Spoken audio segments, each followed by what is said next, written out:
Good morning, everyone. My name is Charles Allen. I'm the Ward 6 council member and chair of the council's Committee on Transportation and the Environment. Today is Monday, May 11th, 2026, and we are meeting in room 412 of the John A. Wilson building, as well as over the Zoom virtual platform.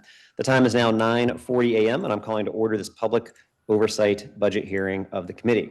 This is the committee's final budget oversight hearing for the FY27 budget, and today we're going to hear from public and government witnesses for the Public Service Commission. The Public Service Commission, often referred to as the PSC or simply the Commission, was established to ensure that every public utility doing business within the district provides safe and adequate service, and the charges imposed by utilities are reasonable, just, and non-discriminatory. The Commission has general supervision of all gas companies and electrical companies and is responsible for reviewing proposed rate increases or other surcharges. Given the role, the Commission plays an influential role in electric grid modernization, gas pipeline infrastructure and safety, and advancement of the district climate policy commitments and environmental preservation goals. The Commission is governed by 3 commissioners who are appointed by the mayor and then confirmed by the council. The mayor's proposed FY27 operating budget for the Public Service Commission is $20.8 million, which is a nominal increase of 0.2% from the FY26 approved budget. The commission is funded almost exclusively from special purpose revenue that is generated from an assessment placed on utilities. The PSC does not have a capital budget. While today's hearing is going to focus on our testimony, please note the committee will be accepting written testimony from the public until the close of business on May 14th, 2026. And individuals are encouraged to submit testimony through the council's hearing management system, which can be found on the council's website at lims.dccouncil.gov/hearings. We have a panel of 2 public witnesses, and then we're going to turn to the commission itself. We have Barbara Briggs, who's the member in the FMW Peace and Social Concerns, who's joining us online via Zoom, and Fritz Mulhauser, who's a public witness who's here in person.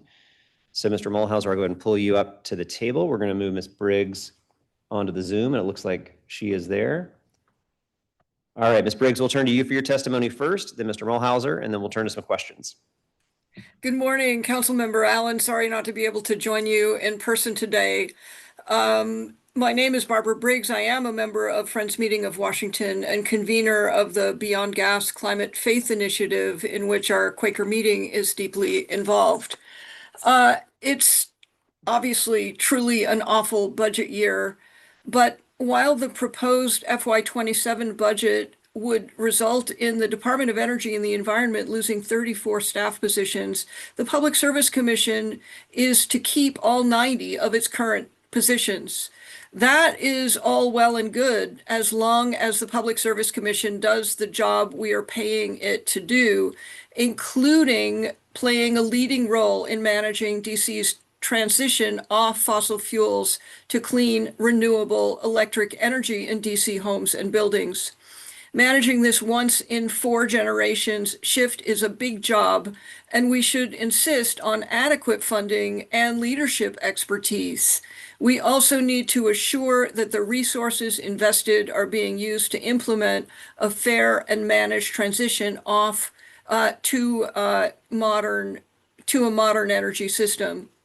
Given limited time, I will focus on one action our Public Service Commission has the authority to take now that will both move DC in the right direction and help make rates more affordable. The PSC should move immediately to end the practice of forcing existing customers to pay for new gas lines, as the Massachusetts Department of Public Utilities, their PSC, did last year, joining California, New York, Oregon, Washington State, and Maryland. It's been Washington Gas's practice to cover the cost of new line extensions and to pass those costs to existing customers, raising their rates. That practice no longer makes sense in the present circumstances. That is, we know that to meet DC's commitment to achieve net zero greenhouse gas emissions by 2045 under the carbon-free DC plan and our legal obligations under the Climate Commitments Act and other legislation passed by Council, we must wind down DC's reliance on natural gas and transition to modern electricity-based energy system. We also know that the technology is ready and terrific. High efficiency electric heat pumps and water heaters are safer, they don't pollute the air, they use less energy. Users find induction stoves far superior to gas. Solar panels and networked geothermal can provide heating costs down, can bring heating costs down to a fraction of the old gas bill. As the owner of a new building, if the owner of a new building insists on a gas hookup, let them pay for it. Let the expense become part of their mortgage and not ours. The Public Service Commission's duty is to represent the District of Columbia and its residents in our relationship with the utilities. The Clean Energy DC Amendment Act of 2018 specifically mandates that the Public Service Commission should take DC's climate commitments into account. In other words, business as usual, and putting the utilities' interests ahead of our government's policy priorities and ahead of the health and economic interests of DC residents just does not cut it. Thank you. That is my testimony for today. I see I have another 5 minutes, so would be happy to discuss this further. Thank you very much. I appreciate it. And Mr. Mulhauser, let me turn to you now. Thanks very much. Good morning, Chairman Allen. I'm Fritz Mulhauser. I'm a longtime Ward 6 resident and typically visit the council to talk about open government, but not today. I'm here individually and I'm here to take some positions and ask the council to get involved more aggressively in the problem of electricity. We all hear the electric rate problems for our constituencies and friends and neighbors. That's to be worried about. But the long-term issues are the ones that I don't see getting addressed by our institutions. The diagnosis is public, the action, not yet. 6 weeks ago, Chairman Thompson wrote that his commission regulates only 27%. 27% of a typical PEPCO bill. The other 73% of the bill driven by a federal wholesale market the PSC has no control over. The right people know these facts. You would know it from campaign advertisement in this season, which doesn't reach these important underlying problems, but it's not a local political failure. DC's People's Council should be aggressively working in the forum that matters. They don't appear in the FERC, Federal Energy Regulatory Commission docket on the active proceeding on data center cost allocation. Maryland's all over the FERC docket. DC's not apparently at the table. I checked the docket just last week and maybe I missed something. The CEO of PJM, the nonprofit that manages our source of electricity that we buy through them, wrote just 5 days ago, maybe staff hasn't gotten to it yet, but a really important white paper in which they say the market is structurally broken. I quote him directly, "Fixing it requires choices belonging to the people and institutions with democratic accountability, state regulators, legislatures, and so on. This committee should be at that table. This city should be at that table, and I think we're not. DC pays more than Virginia. It's crazy. Our rates went up 68% in the last 8 years. Virginia, 30%. Despite having a third of the world's data centers. Our deregulation told PEPCO not to generate anymore. Virginia kept on generating. Dominion Energy kept its plants. When the rate spiked, we had no hedge. That's a fundamental problem we have to think about. Ratepayers in Virginia were buffered by the continuing generation capacity there. We had nothing. 4 things I ask orally, there are more in my written statement.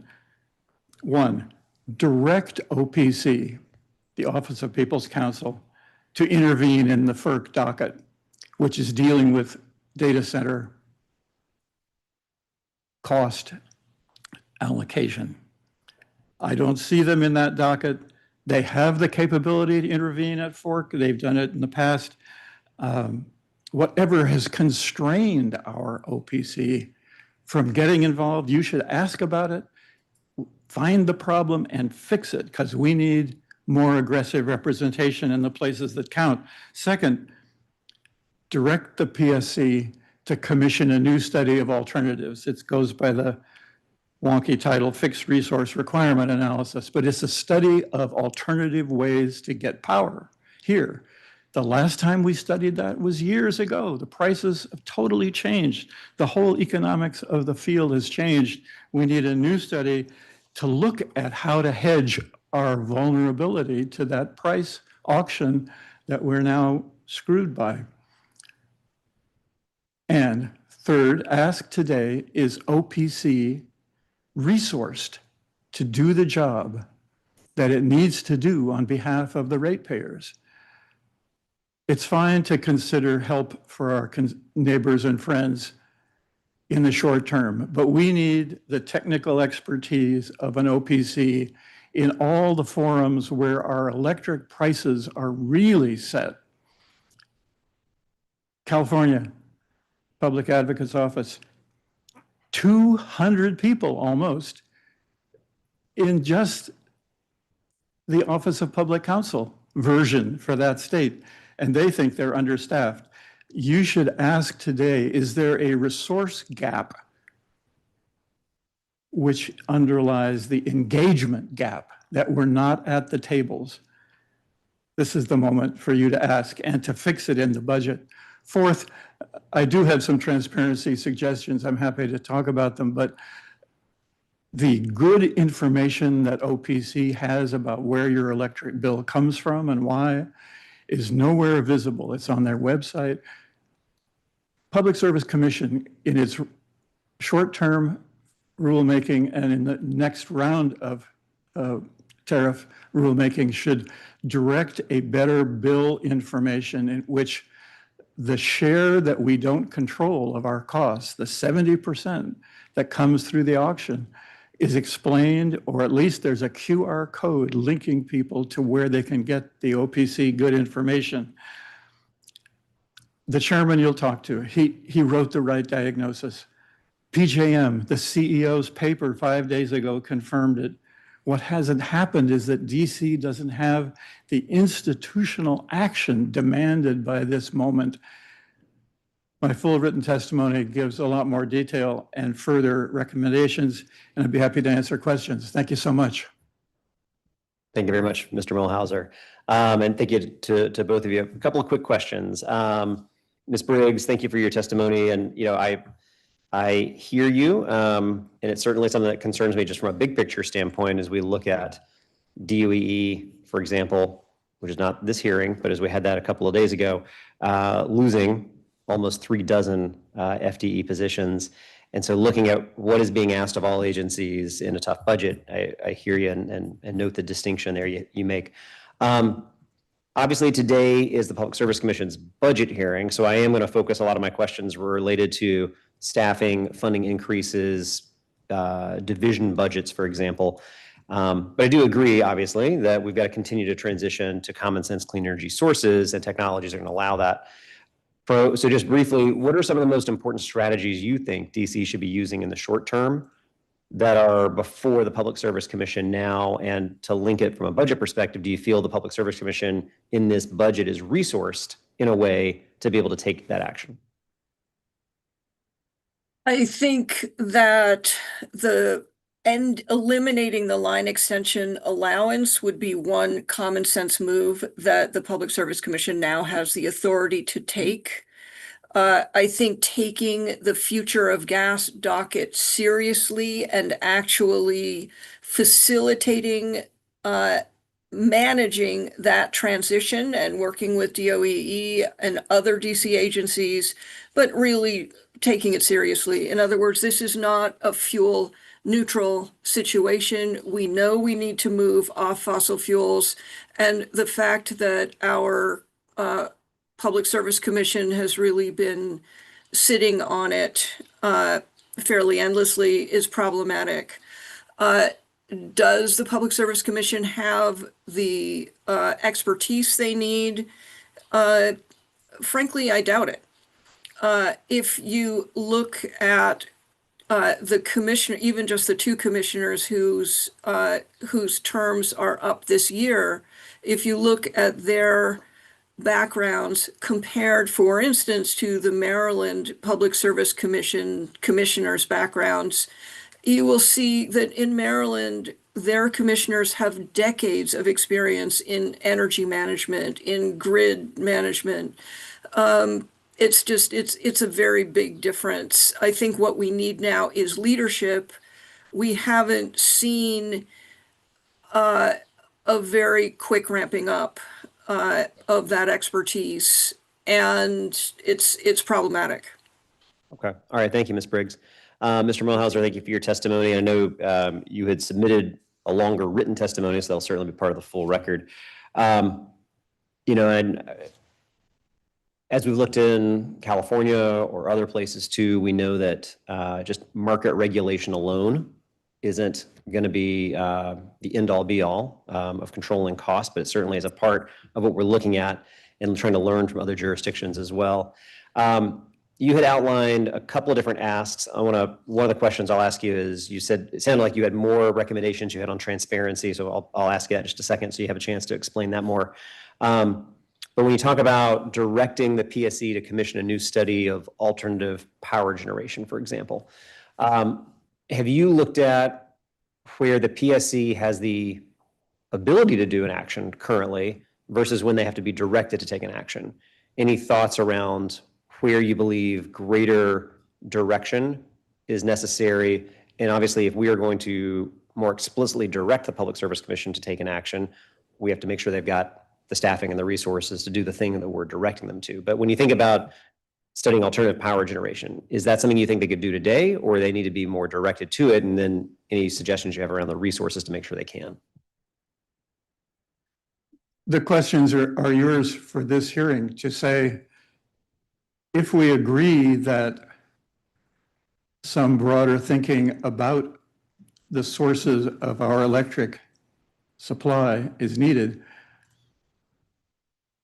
are you including in your work plans of the Commission and the Office of People's Counsel a review of the alternative of bilateral contracting for power so that we have some other prices to pay after careful negotiation? These are deeply technical questions to carry out, but your question is, don't we need to look at some alternative sources and their prices and get the best deal? And are you equipped and energetic to do so? We did it 5 years ago, and the parameters of that study were based on a price of electricity that's totally out of date after 5 years. Everybody in the energy field knows about this. The fixed resource requirements analysis is a well-known study. Ask them if they're going to do it and say, we kind of hear this would be useful. And don't you think you ought to be on that?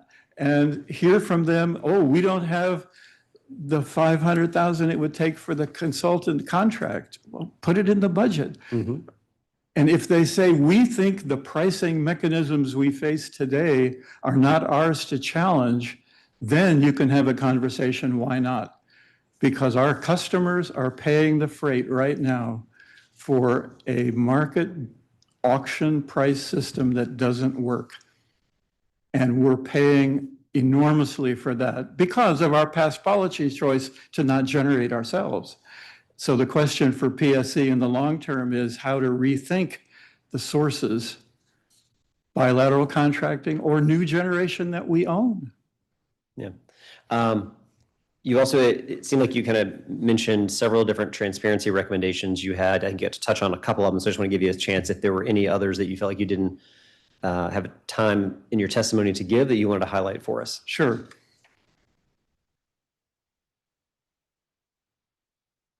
Three in particular do require automatic enrollment in the existing assistance programs. It's very important for our neighbors who are having trouble with these spiking rates, whose solution is the part of a much broader conversation, as I've indicated. But for the short term, you need to make it easy to get the assistance people need, and automatic enrollment is a way to do that. Tell our folks to do that if they're not already planning it. And there are some implementation issues about how do we know who's eligible. I don't want the IRS to open its tax returns so that the energy department can decide who's eligible for low-cost energy. But prior eligibility for SNAP or TANF can be used as a proxy. And you're very familiar with that kind of thing. So require automatic enrollment with some implementation safeguards. Second, do require PSC commissioners with relevant experience. It's terrifically important. And if the nominations that you discuss with the mayor and hear about before they come to you don't seem right, then you have to consider putting into statute some qualifications requirements, which you know how to do in many other parts of the DC code. And another thing I would recommend is ask the PSC to issue annually a report which transparently and accessibly, not a legal brief or a FERC filing, but explains rate drivers. What the present discussion lacks is an acknowledgement of where the price comes from that we're all feeling injured by. But we have to get at root causes, and there isn't a publicly accessible, really clear statement. That's why I, as an amateur, spent some weeks getting ready to visit with you today, just trying to understand where did these big numbers of power rates come from? And PSC could help with an annual report on rate drivers. Those are three things. I've talked about plain language explanations on bills. Use the pending rate case to require the enhanced disclosures, and use the forthcoming multi-year rate plan proceeding as a vehicle for other reforms. And we've talked about getting OPC to intervene in the FERC filings to demonstrate that they're on top of the federal setting where our rates are being set, and determine if OPC really has the horsepower. Yeah. They need FERC experienced economists, FERC experienced attorneys. And if they don't have them, you should find that out and help them get the resources to get them. Got it. Well, I appreciate it. Thank you. On a couple of those, in terms of the automatic enrollment, for example, we've got legislation that we're going to be moving forward soon that could add 30,000 low-income residents to be able to get the assistance that they need and is sitting there and available. But we create so many barriers for folks to be able to actually get the help that we already have programs for. So just a question on that alone. Sure. Have you considered, which in my reading comes up, the interesting problem that helping some people, subsidizing some people's rates puts a burden on others, and studying how that works out for other people, because the other people will have to pay the extra rate of the subsidy that's granted those who can't afford it. Studying those equity aspects is an interesting piece of moving in that direction. You could ask OPC to take a look at that if you do the automatic enrollment. And second, the source of income verification is a privacy issue to be aware of and to think about. So in that regard, our legislation works with the programs that we have with those safeguards in place already. And so that's why I think it works to help do what you're talking about, to protect. But it also is a recognition. Anybody who says automatic enrollment is the way that we address affordability, they're not looking at the full picture. Yes, it is a way that we help working households, lower income households be able to lower the costs. It doesn't do a thing to lower the overall costs of energy. And that's why we have so many other efforts. But it is meaningful, I think, for working households, lower and moderate income households that need the help now. But nobody should mistake that for the bigger efforts of actually controlling and lowering the costs. I want to add one more quick thing, and I do want to be able to turn to the PSC. You talked about an annual report and more information. I do agree with you that we want to have the PSC and others be able to help inform folks about what is in their bill. Why are they seeing that change? I will acknowledge, though, recently in particular, I've seen the PSC making an effort to really try to help get that type of public information out. And so I do think that I'm seeing the PSC kind of respond to the pressure points they're hearing around those concerns. And so I do want to acknowledge, I think we've seen them try to put forward more information around this, try to help break down those costs for folks. Obviously, we got to do more than just explain to people why their bills are going up. We got to figure out how to stop the bills from going up. But I do think that I've seen a better approach and a more intentional approach on some of that communication. We don't ask Safeway to explain why tomatoes are costly in a package insert. So it's tough to ask Pepco to explain the energy markets. But Pepco could be, through a rate proceeding, required to put on the bill not only the disaggregation of transmission and generation, which is on the bills now, but for instance, a QR code that says, want to know where your power comes from and why it costs what it does? Click on this or go through this QR code and you'll get to. And I don't view the utility good info, companies, which they already have. I don't view the utility companies as the neutral arbiter of just saying, let me tell you why it costs so much, because I have a hunch what they're going to say.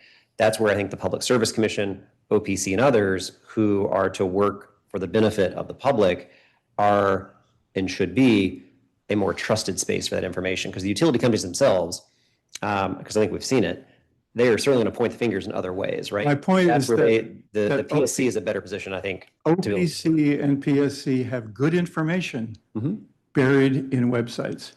The QR code would go not to a Pepco corporate statement, but to the OPC and PSC vetted and good explanations that are out there now. Got it. The third thing I about thought you were saying to have a QR code, for example, or information from Pepco to tell Pepco's story. You're saying have Public Service Commission or OPC create a space and then require the bill to have something that points back to them. The third thing about enrollment that's important, and I hope you're thinking about, is that many people are renters and they have building metered. And how do you get the subsidy to reach them if it's not reflected in rent? That's a tough problem. Yep. That's all part of the challenges we're working on. And within the GRID Act, for example, helps renters be able to find other ways to help lower their bills too. But a lot has to go into this. So I appreciate it and look forward to following up with your written testimony as well. And then I saw heads nodding behind you from the PSC commissioners themselves. So I know they'll be able to help address some of that too when they come up. Thank you very much. Thank you very much, Mr. Mohauser. And thank you, Ms. Briggs. I appreciate your testimony. All right, we're going to move now to the Public Service Commission. And we have Chairman Emil Thompson, who's here. Mr. Chairman, if there's anybody else from your team you want to bring up, of course, please feel free. What we'll do is we'll do our quick oath, and then I'll turn it over to you for your testimony, and then we'll turn to questions after that. Oh, sorry, I'm being told to wait 1 second.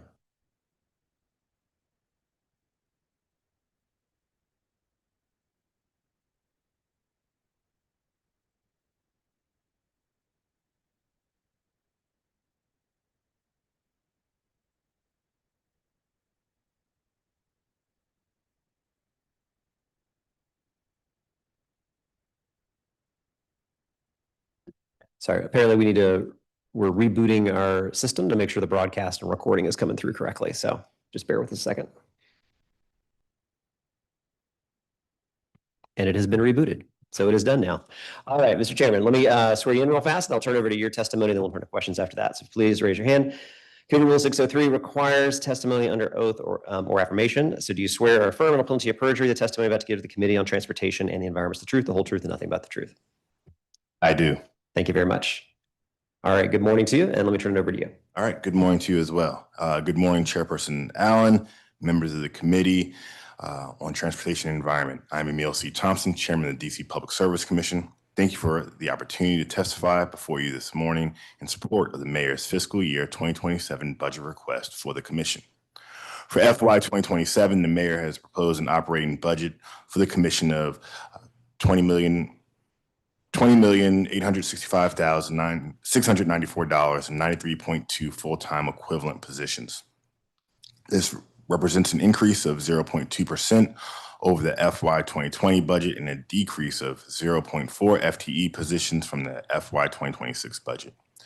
The proposed FY 2027 budget includes no local funds, $20,147,704 in special purpose revenues, O-type funds, $673,990,000 in federal grant funds, and $14,000 in private donations. Special purpose revenues remain the funding source for 97% of the Commission's budget. According to DC Code, this revenue comes from assessments levied on PEPCO, Washington Gas, Verizon, and all competitive electric, natural gas, and telecommunication service providers licensed by the Commission. In addition, the DC Code explicitly states that the Public Service Commission agency fund shall be used exclusively by the Commission for its expenses.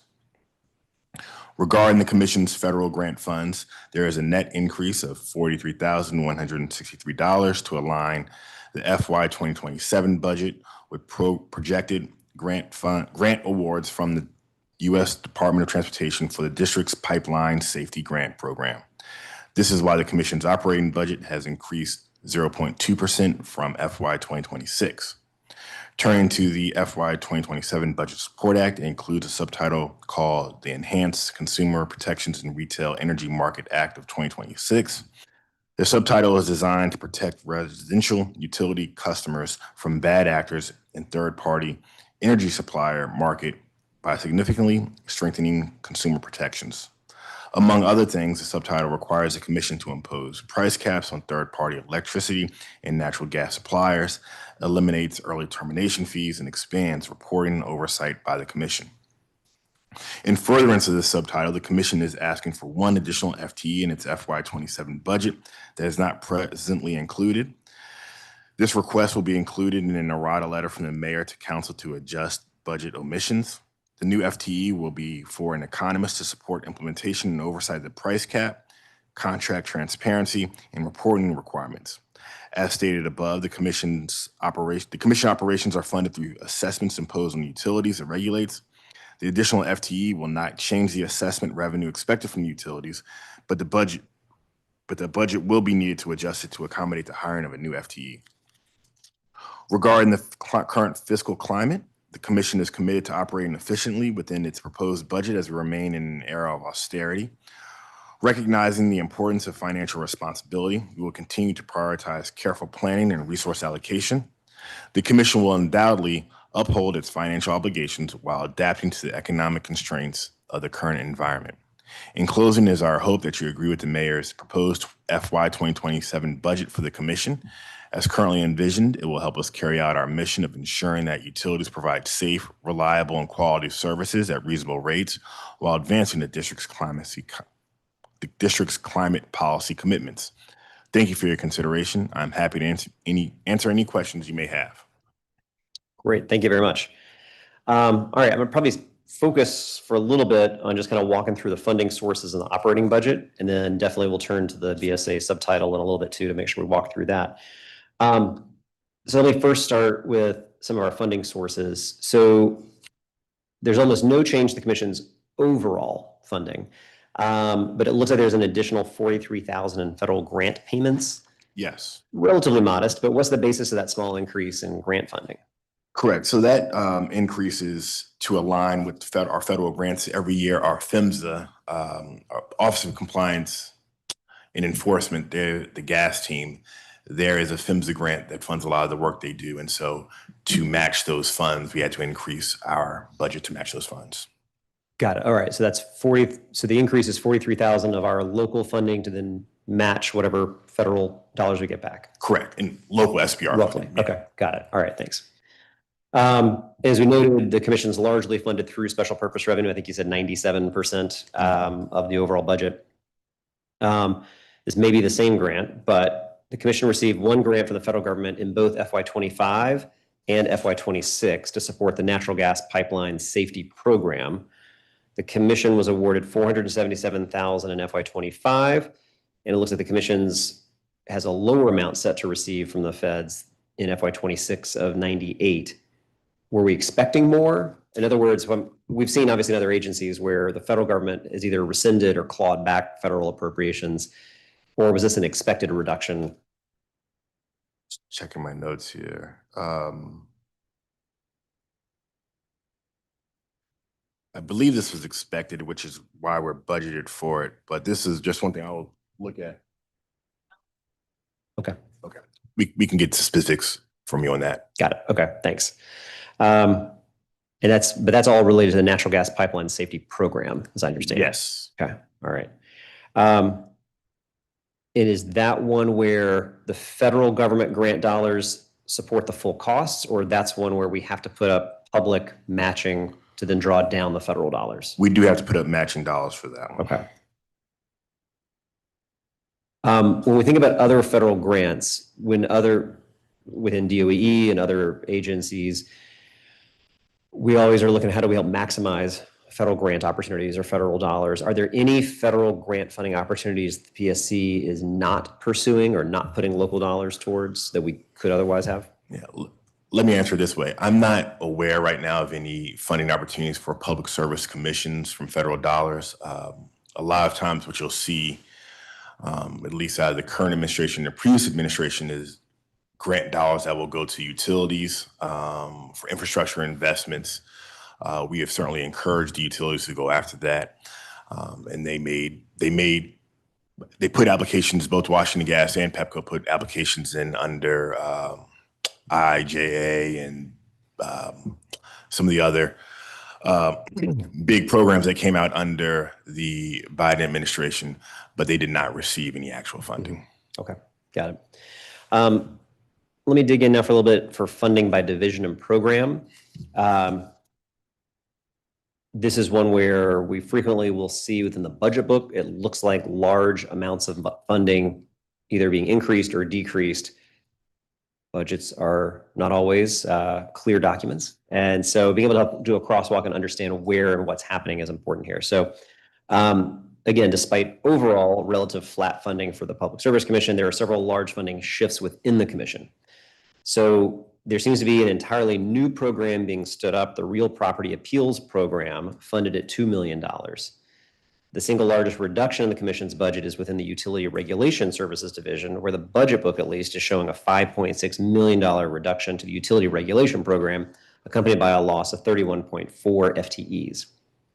The CFO reached out to us recently to inform us there perhaps was an error in the budget book with respect to these enhancements and reductions. Have you been notified of the error? Are you aware that, give you a chance to explain, do you believe that this these budget maneuvers and changes and reductions reflect what's actually happening in the Public Service Commission? And can you add some more clarity to this? Yeah, so what's happened here is in the interest of trying to create greater transparency to where some of our FTEs are, it's created, I believe, more confusion. And so when you look at the changes, especially with utility regulation, you see a minus of, as you talked about, a total of almost 26 FTEs. But then there's an increase in the legal services division of 15 FTEs. And then you mentioned already the change in the commission, real property appeals process, which I believe is our consumer affairs division. So it's really trying to align our budget book a little bit more clearly with where the FTEs are in our agency. Okay, so what's been previously categorized as Utility Regulation Services Division, what at least in the book is looking like a $5.6 million reduction and 31.4 FTEs. There is a chunk of that is going to real property appeals process. A chunk of that's going to litigation services. Like, one of the things that we need is a kind of a crosswalk to understand where things are going. And then if the CFO's reached out to us and said, this may have had some errors in it, obviously that leaves us fairly opaque as to what is in the budget and what's correct. Okay. We can certainly provide a detailed crosswalk for you. But I will say that it was intended to create a little bit greater transparency into where our FTEs are actually allocated. Right. But we can certainly provide the committee with the crosswalk so you can see position number by position number where people have gone. I mean, because like real property appeals process, I'm familiar with Office Tax and Revenue that does a real properties appeals process. The Public Service Commission doesn't do real property appeals process. Like this is where I think this is an error and is hard to track and make sense of this one. And We have certainly somebody- feel free if you want to yeah. bring up anybody from the team. And if you would just for the record, help identify yourself. Thank you. Good morning, Orshika Moore, Agency Fiscal Officer, OCFO Office, here with Public Service Commission. So if you look at the book, the real property is actually commission operations staff. And so when I realign them and put them where they should be, which should really be utility regulations, we did not know that it was tied to real property. So that's when we reached out to your office or the committee to see if we can get this corrected and they can be moved to utility regulations. So there was a number about $5 million. $5 million worth of people and funding in the OCFO's budget that we had to shift and realign. As we brought up, or he mentioned about the legal department, you see one FTE, but I believe we have around 15 attorneys at the Public Service Commission. So that's why you see the increase there at the general counsel's office for legal. So we're just shifting people according to where they are operationally, as well as the funding as well. Got it. All right. So what I'm hearing a little bit of is that there's within the budget book, there's a realignment that is just trying to categorize folks into the right division in which they are operating. And then in addition, we certainly will work with your team and the committee after the hearing. There needs to be, the budget book may have not necessarily correctly captured the real property appeals process in the right way. And we need to kind of clean that up for the committee budget moving forward. Yes. Okay, got it. All right, thank you very much. You're welcome. Okay, so for the utility regulation program then, can you make sure we know how many FTEs are being supported with the funding and how many do we need to make sure is reflected correctly in the budget book? Absolutely, we can. No, I'm Yeah. sorry. Do we know how many it is? Or that's what we need to follow up afterwards? And the all important 3-ring binders being passed right up. Yeah. So looks like in FY26, it was 66.7, dropped down to 41 proposed for FY27. Ms. Moore will verify that number for us. Yes, I'll verify the number for you. Okay. Obviously, externally, people could read this and look and say, we got a significant cut to utility regulation, which I don't think would be what the PSC wants or should do. Right. Not what I want to should do. So this is one, at least from an external and public perception, we got to make sure we're working together to get that corrected and then make sure that we can help explain it as well to my colleagues and through the council. Certainly. Okay. From the docket perspective, you've got obviously the remanded case in front of you right now. Then you have the other work that is always going on. From a staffing perspective, do we have the same number of staff? Does Public Service Commission, does this budget support the same number of staff and utility regulation and the litigation services working on these dockets, the same number of staff we had last year? Is there any increase or decrease in the overall number? I know we're moving and recategorizing a little bit, but is there any change overall? There is no change overall. Okay. And then what is your confidence as you have the remanded case coming in from a workload perspective and the rest of the docket materials coming in front of you? What is your confidence that with the same number of staff, you're able to continue all the work that's required? I feel very confident. One of the nice things is we do have some NPS funds that allow us to bring outside contractors in when necessary to help buttress the organization. And so I feel confident that, you know, with our 16 attorneys or at least 16 FTEs in the attorney's office, our OTRA team, and those contract dollars will be able to fulfill the agency's mission. Okay. Help me understand my breakdown between the staff that you have on staff, you know, obviously within the Public Service Commission, and then the contracted staff. So how many people are we bringing on through the contracted services? So typically when we have a contractor, it's not necessarily individual people we're bringing on. It's really we're bringing on, and it's specifically around these big rate cases, a little bit of additional technical expertise to whether it's review filings, review different assumptions, serve as a third-party validator for some of the staff's work to assist. Also, sometimes in a legal effort to review pleadings to ensure legal sufficiency, things of that matter. So I wouldn't say it's a one-to-one staff person we're bringing on. It's more of a skill set. Okay. In the contract and procurement line, it looks like you're receiving a $1.1 million enhancement. Is that part of a reorganization, or is that, or a realignment, or is that bringing on more resources for the purposes of contract and procurement? And correct me if I'm wrong here, is that contracting for those services you were just describing, or is that a different contract and procurement line? It's a realignment. Okay. So does that realignment represent any actual increase of $1.1 million? It was realigned from one program to another. It was realigned from one program to another. So we put in the contracts and procurement because we didn't know where the ownership was. So to make things kind of clean and consistent, it's contract that's going to be awarded. So we put in contracts and procurement. Okay. But it does not represent a $1.1 million increase in contracting needs. It is essentially flat level of what your contracting was. It's just realigning it internally. Yes, correct. All right. For the remanded rate case right now, are there any additional contracted services that you're bringing on to handle that case? We are exploring that right now. Typically, again, on every rate case, we do bring in an expert, and so we are looking at that right now. Okay. How does your budget for the fiscal year we're in right now, or this proposed budget for the fiscal year we would begin, how does that help support what you need to be able to bring in contracted services?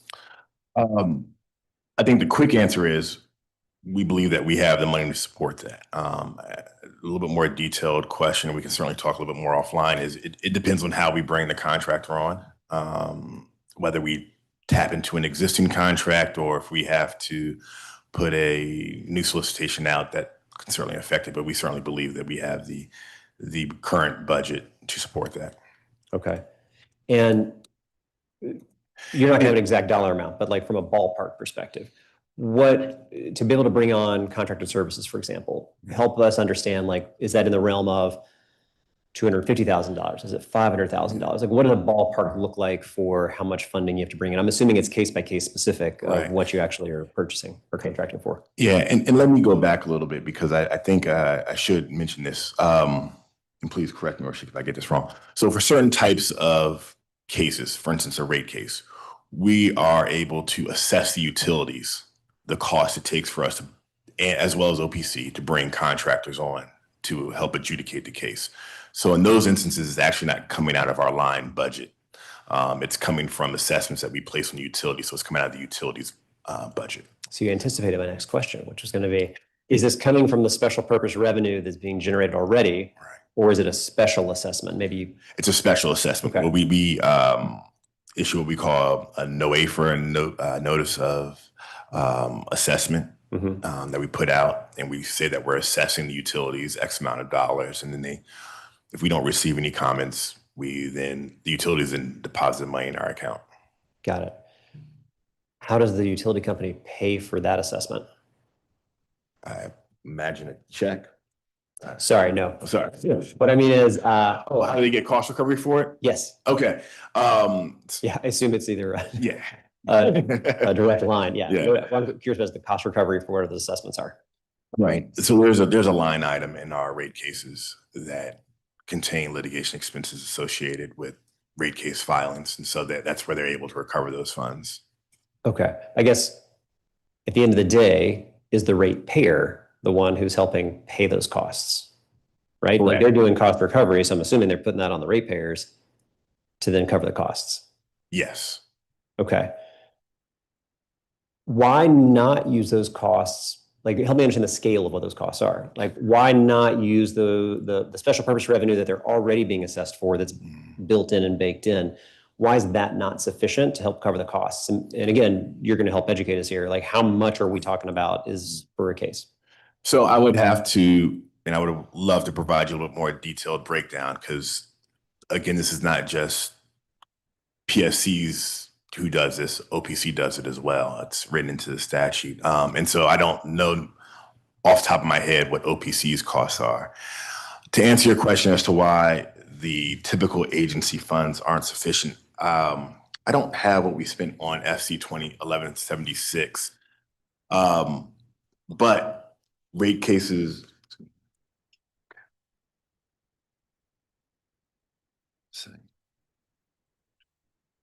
And while you're pulling it up, I think you'll understand my point, which is if we're trying to fight and evaluate whether or not a rate request is a fair and equitable request, and then the costs to make that argument and do that research are then passed right on to the ratepayers as part of their cost recovery, logically, it feels like we're asking ratepayers to pay even more to argue the rate case that's coming in front of them or coming in front of you, rather than having it just be paid for the special purpose revenue that they're already being assessed. Okay. So let me first give you an answer to what we spent on FC 1176. We spent approximately $496,392, so a little under $500,000 paid to 4 different entities. So that's the answer to the first question. And that was for which case? The case that's currently on remand, Okay. FC 1176, a multi-year rate plan. And that was what was paid on the 2 consultants. The first, when the case was coming through. That's not what's being paid currently as the case is remanded back that the PSC is now going to do back on the docket. Correct. Okay. To answer your question as to why the dollars are not sufficient within the current budget, I think as just discussed, that was about $500,000. And, our contracting procurement dollars are about $2 million, about $2 million for the year. And so there's certainly a number of other contracts and procurements we have to make throughout the year. I would also note that this is certainly how, not our rules read, but the statute reads. And so this is the way it's been done, I think, since whenever. And so if there is to be a change, I think that would certainly need a legislative change from the council. That's about as much as I can give you right now. Obviously, we need a PSC that has the resources you need to be able to do the job. I'm also trying to think about where do we find the current assessment of special purpose revenue, that if that 500,000, for example, is insufficient within your budget, so you have to go through that cost recovery. At the end of the day, that 500,000, if it's being paid for by the utility and then rate recovered back from ratepayers, it shows up on a bill somewhere. So trying to think about it, we're trying to think about every little thing we can be doing to try to help control these costs, trying to make sure I understand the process. Yeah, and I'll give you 2 additional just pieces of food for thought. So the way the assessments work, are we assess everybody, the utilities as well as the third-party suppliers, and we do it on a pro rata basis. And so I think perhaps some of the thinking may be that, or could have been that, if this is an amount, this is just for Pepco, right? And so should the third-party suppliers be paying it, or somebody who doesn't have a rate case at that time paying for Pepco's rate case or paying for Washington? So that's certainly one thought. And one of the things I would also say, and it's certainly this is part of what was being looked at in the Lessons Learned Working Group, was the idea that if you have multi-year rate plans, perhaps this reduces. Perhaps this might reduce that line item, because instead of having a rate case every year and a half, you have a bigger gap, and therefore your expenses to do a rate case may be lower. That was something that was being looked at in the working group as part of 1176. Got it. Okay. I want to enjoy my Councilor Robert White. Councilor White, I'll turn to you in just a moment for a round of questions as well, but wanted to acknowledge that you are here online via Zoom as well. So thank you for joining us. Thank you very much, Chairperson Allen. Thank you to the PSC. I will forego a statement and jump into questions if that's all right. Let me finish one quick question I had on this line of thought, then I'm gonna turn to you for a round. So I just want to finish this quick line on the contracting. So Chairman Thompson, the PSC has independent contracting authority, correct? Yes. So when you're making choices about the contracts, is that or is the solicitation one that goes out competitively? Is it one that goes out and the chairman's office makes choices? Is that one that like I'm thinking for contracting for the council, for example, it comes before the full body at some point. Do all three commissioners have to approve a contract? Can you just walk through what that process looks like for contracting? Yes. So while we do have independent contracting authority, I believe our contracting statute largely mirrors the districts. I think the only difference is I serve as the chief procurement officer of the agency, and so therefore, typically what will happen is for contracts, we will competitively bid them. We'll have an evaluation panel, just like any other solicitation, and then a recommendation comes to me as the ultimate contracting officer, and then I will approve it.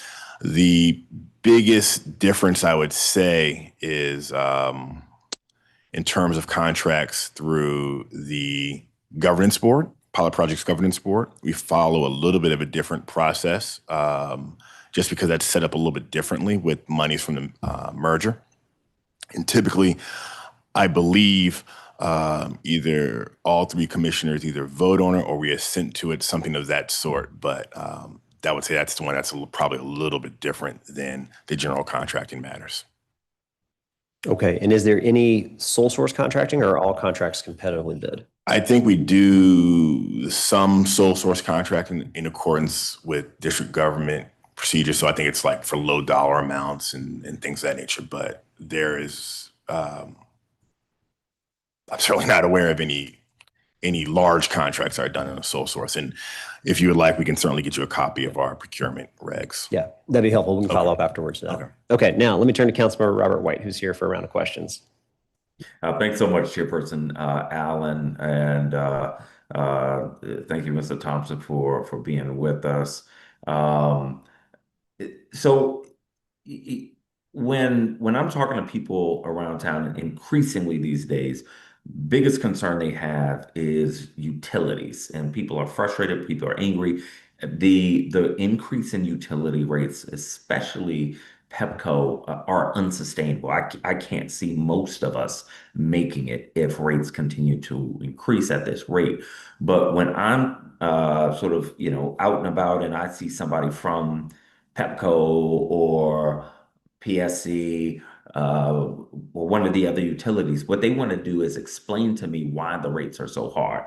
I'm not looking for somebody to do I'm not looking for somebody to explain why the rates are so high. I'm looking for someone to explain what we're going to do to lower the rates. And I think that has to be what we start to get at. So let me start here. How does PSC separate rate increases that are truly unavoidable from those that come from the utility's own spending choices or planning mistakes? Well, thank you for that question.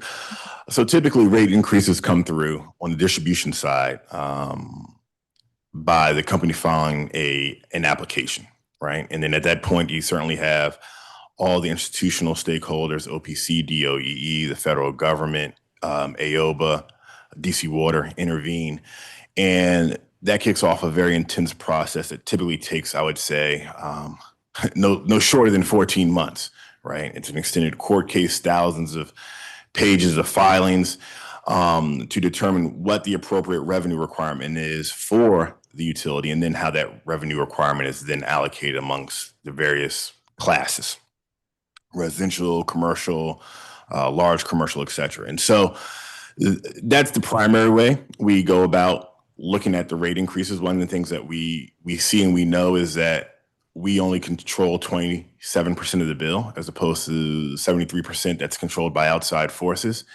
And so that 27% of the bill that we do control and regulate, we look at it very carefully. We scrutinize every expenditure and make sure that there is justification for it. When parties raise issues of prudence, which is basically, did the utility need to make this investment? We then go down that road and make sure that it was either a prudent or non-prudent expenditure. And so it's a very detailed and intense process that, again, takes several months, over a year. And that's when we do our hard work. Can you identify any recent case or cases where PSC pushed back and significantly reduced or rejected a utility's request because you didn't believe they justified the cost? Yeah, I mean, I'll start with Pepco's, the case everybody's talking about, Pepco, the multi-year rate plan. I believe that was originally proposed. It was for $180 million increase over 3 years. We cut it to, I believe, a total of 123 over 2 years. The majority of that increase were for investments that were decided upon before I came here, but were now time to be paid for. Things associated with Capital Grid, which included a new substation in Mount Vernon, a new substation or rehab substation in Southeast Waterfront. And so that's instance there. In the Washington Gas rate case we just had, we cut their revenue request, I believe, by like 35%. That was actually on par with what AOBA had recommended. So in every rate case, we're always cutting back what the utilities ask, but we can't cut it to zero. And for the Pepco example, you talking about what PSC did or what the courts did? That's what PSC did. Okay. So you said we only control 26 or 27% of the cost. Yes, 27%. Okay, so that means that 73% is, I guess, out of our control. What does that mean? And Yeah. what would have to happen for that part of the rates to decrease? So you have about 57%. That's the wholesale market. I'm just going to put that in a corner for a second. You have about 8 or 9% that's transmission, then about 8 or 9% that's legislative surcharges and taxes. So SETF, the Mayor's Energy Fund, and a few other small ones.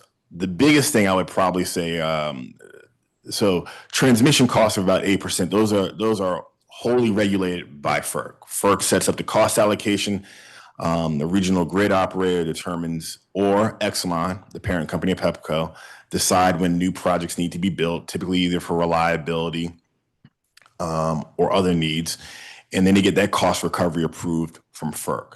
There are some legislative changes that could be done there to maybe affect some of the incentives that FERC gives to transmission owners that are part of RTO. So that's one thing. On the wholesale side, that's a much trickier conversation, primarily because there's a lot of factors there. The two biggest cost increases we're seeing on that side are the capacity increases that are a result of tightening supply and demand of electrons on the regional grid, primarily due to large load increases, data centers, right? As larger data centers come online, there's less electricity to go along.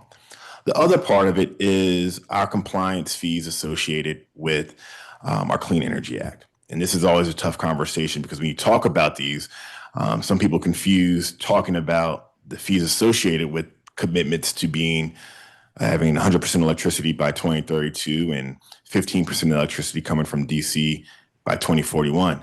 But it's a very known fact that 15% of our bill is made up of those clean energy mandates. That was in 2024. When the numbers come out for 2025, my suspicion is going to be higher. Other states such as Massachusetts, Maryland, New Jersey, they all had very SREC prices at one time, and they had to reform their model because they knew that it was leading to costs that were unsustainable for ratepayers. And so those are certainly some things that we're seeing on a macro level, and can certainly dive more into it more if you would like.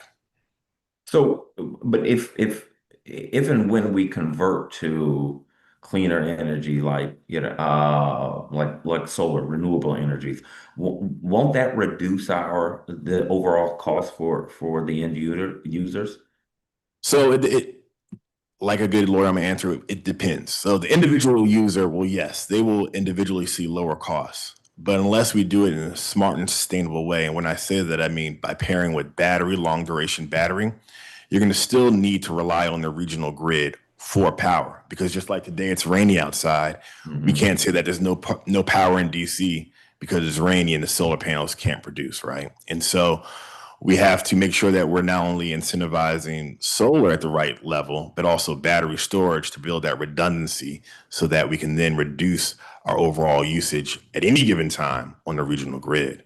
One of the things that we see is because we have the highest SREX in the nation, by a large magnitude, I think we're about 6 or 7 times higher than Maryland's SREC prices.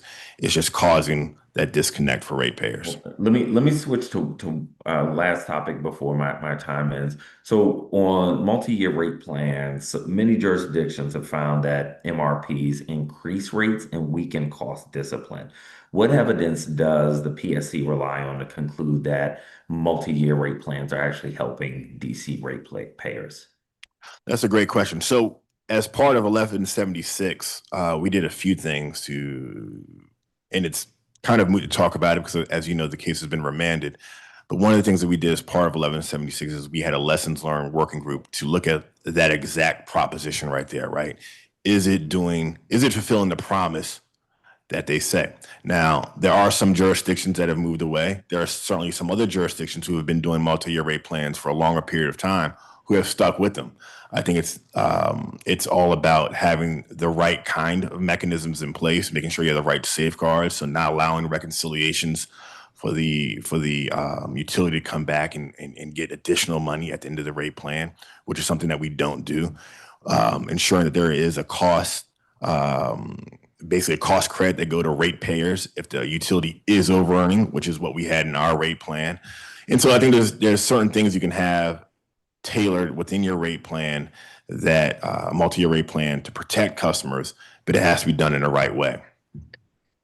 So for the most recent increase, if we look ahead, let's say the PSC holds a proper evidentiary hearing and then approves the same rate plan again, how will you explain that to residents who have already been paying higher rates under an order that the court struck down? I'm not sure I follow you there. So why not refund? Let's say you do a proper evidentiary hearing and then approve the Pepco rates again. How do you justify not refunding residents who have been paying higher rates under a plan that the court struck down? Well, I think the case law in this space certainly is very, very informative, and we issued an order on Friday regarding this, and so we can make sure you have a copy of that. But the case law is fairly clear in this space. Also, I think we would point to the fact that it adds a degree of stability. Let's take your proposition that we issue refunds at this point. We change rates, we issue refunds, and then 4 months later we come back and say, okay, well now you have to give that money back. I think residents would be actually madder at that point, having had some temporary rate relief, then have to pay a new rate plus refunds, and that would cause even greater problems rather than putting a temporary Band-Aid on the situation. But the rate increases are not valid, and you can't, to my knowledge, do retroactive rate increases. So once you go through the procedure properly, then you can issue a higher rate. So again, we issued an order on this on Friday. I would encourage you to read it. I'll certainly share it with you. I think perhaps some of what you think might not be accurate, and so I would encourage you to read our order, and then we can have a discussion about it. Okay, I will do that. And I apologize for going out of overtime, Chairman Allen. No problem, Councilor White. I know you wanted to finish that line of questioning, so no problem.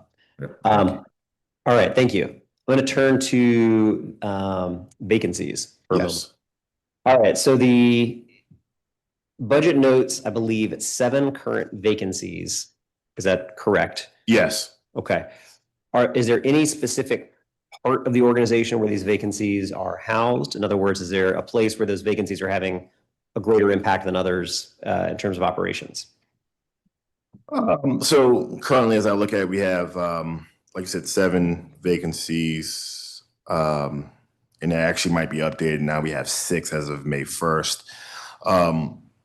Excuse me. We have 2 in the General Counsel's office. We have 2 in OTRA. 1 in the Commission Secretary's office, and 1 more in my office.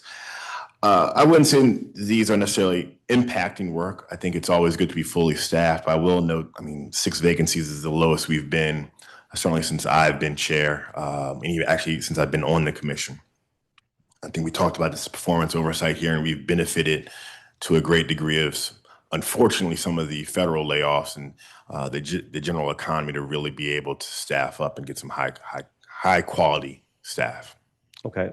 So where are we in the hiring process for each of those 7?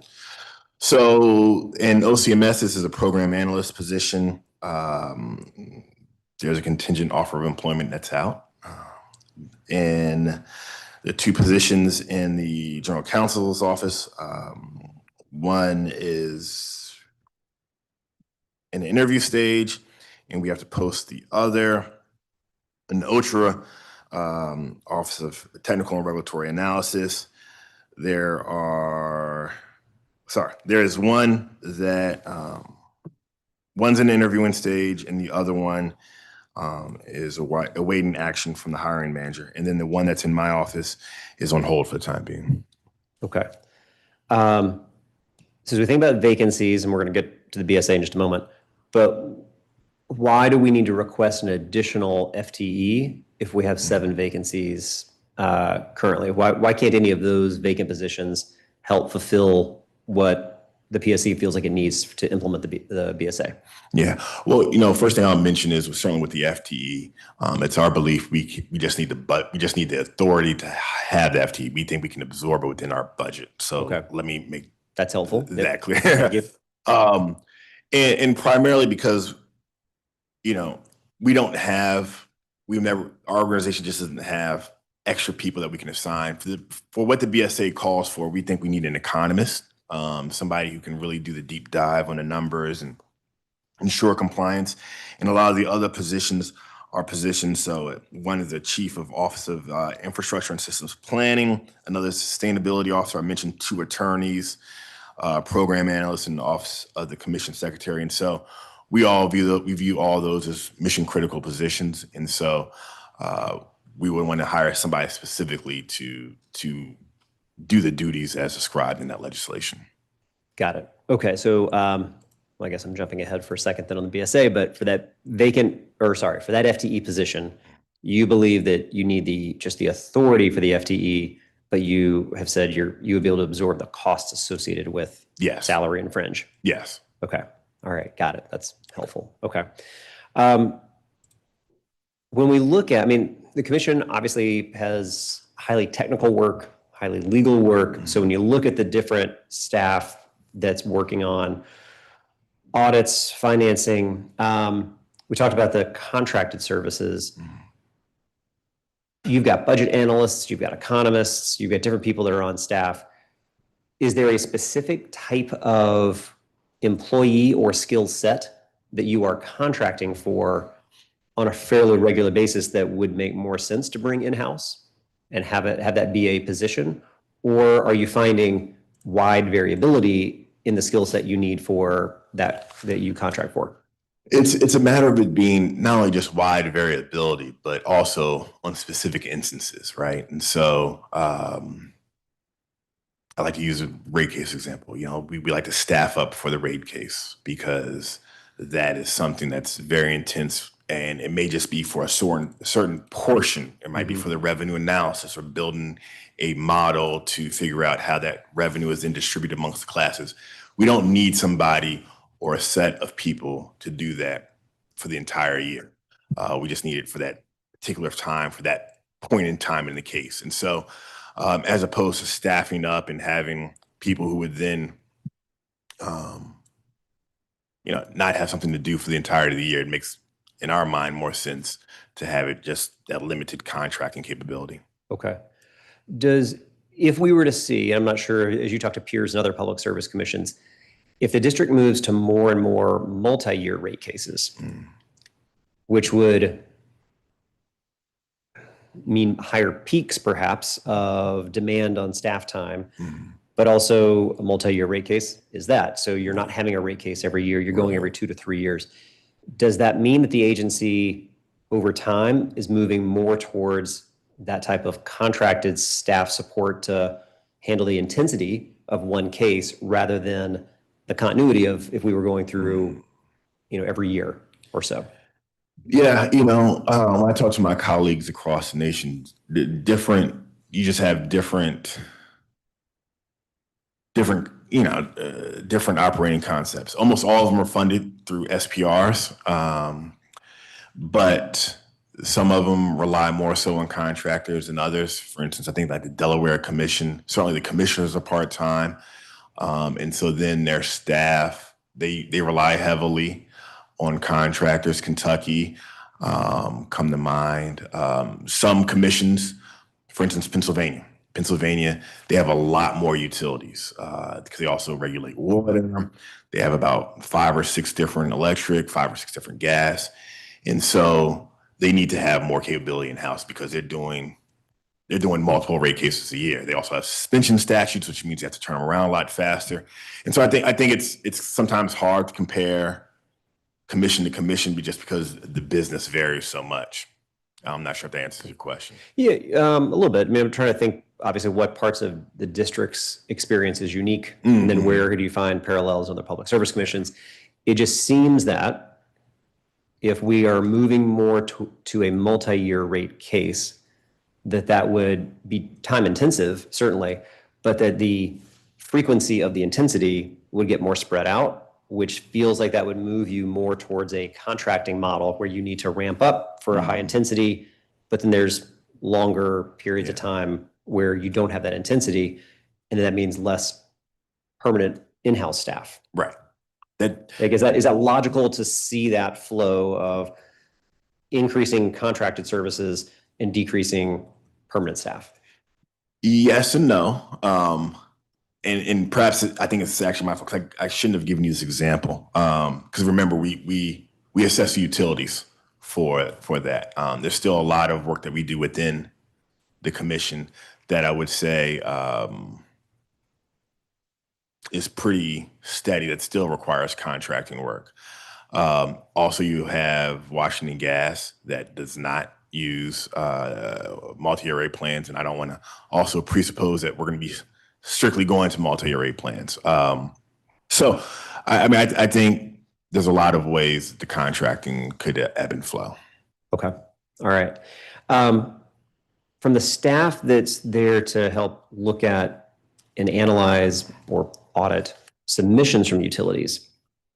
So when the commission is reviewing audit reports, let's say for project pipes, for example, what's the staff and what are the metrics they're using to help manage their workload and determine, are those reports sufficient? Are they lacking? What does the staff look like to be able to do that type of evaluation, which I assume is, again, a fairly I don't want to use the word static necessarily, but it's fairly predictable. Is that the right framing to think of, you think? I would say it's fairly predictable. And that's typically done in-house. And we have the Office of OISP Infrastructure and System Planning that typically does the majority of that in consultation with our General Counsel's office, as well as a few other offices within OTRA. And so they're certainly not only well-versed in this, but they also have support throughout the agency to make sure that filings that when they come in, they're in compliance, if not in compliance, they're certainly rejected, and the utility is told to supplement or correct their filing. Okay. When we look at Schedule A, we see one pipeline safety engineer and one pipeline safety inspector.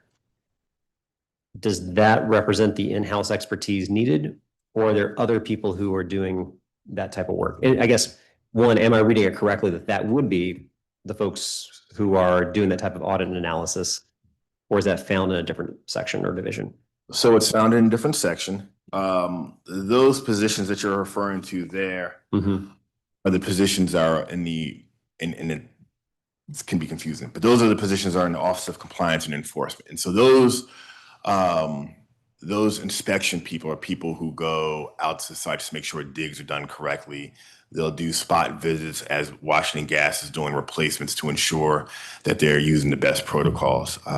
I would note that they're part of a division that I think maybe 7 years in a row now have gotten a perfect score from federal PHMSA for their inspection, oversight, and work.